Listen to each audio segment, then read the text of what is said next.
கர்த்தர் உன்னை திரும்பவும் தேடுகிறார் தலைப்பில் நம்ம அதிகமாக தியானித்து வருகிறோம். இன்று கர்த்தருடைய வார்த்தை தியானிப்போம். பொறுமையும் ஆறுதலையும் அளிக்கும் தேவன் கிறிஸ்து இயேசுடைய மாதிரியின்படியே நீங்கள் ஏக சிந்தையுள்ளால் இருக்கும்படி உங்களுக்கு அனுக்கிரகம் செய்வாராக. அல்லேலூயா. கர்த்தர் பாருங்க எப்படி நமக்கு ஒரு தன்மை கொடுக்குறாரு பாருங்க. பொறுமையும் ஆறுதலையும், அதாவது மனிதனுக்கு பொறுமை இருக்கிறது ரொம்ப முக்கியம். அப்படின்னா நம்ம வெற்றி அடைவாங்க. ஆறுதல், யாருக்காட்டு போய் நீங்கள் ஆறுதலான நல்ல வார்த்தைகளை பேசக்கூடிய அந்த ஸ்பாவத்தை கொடுப்பார். எப்பொழுது அவருடைய வார்த்தையிலே நிலைத்திருக்கும் பொழுது இந்த மாதிரி அளிக்கும் தேவன் உங்களுக்கு இந்த குணத்தை கொடுத்துருவார்.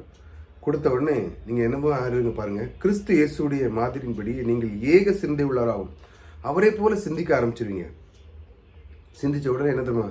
அனுக்கிரகம் செய்வாராக. அனுக்கிரகம் செய்கிற தேவன் உங்களுக்குள்ளே வந்தவுடனே நீங்களும் பல பேருக்கு நன்மை செய்ய ஆரம்பிச்சிருக்கீங்க. ஏன்னா தேவனுடைய குணம் உங்களுக்கு வந்துட்டு. தேவன் கொடுக்குறவராக இருக்கிறார். என்கிட்ட கேளு, நான் உன்கிட்ட இல்லாத ஒன்றுமே இல்லை, என்கிட்ட இல்லாத ஒன்றுமே இல்லை, நான் உனக்கு எப்பொழுது தர ஆயத்தமாக இருக்கிறேன், நீ என்னிடத்தில் வந்து கேளு அப்படிங்கிறார். அது கேட்கும்போது பொறுமை, ஆறுதல், இப்படி ஏக சிந்தையாக இந்த மாதிரி ஒரு நல்ல குணங்கள் உங்களுக்கு வந்து சேர்ந்துவிடும். இப்படிப்பட்ட தேவன் நம்மோடு கூட இருக்கிறார். கர்த்தர் உங்களை ஆசீர்வதித்திருக்கிறார்.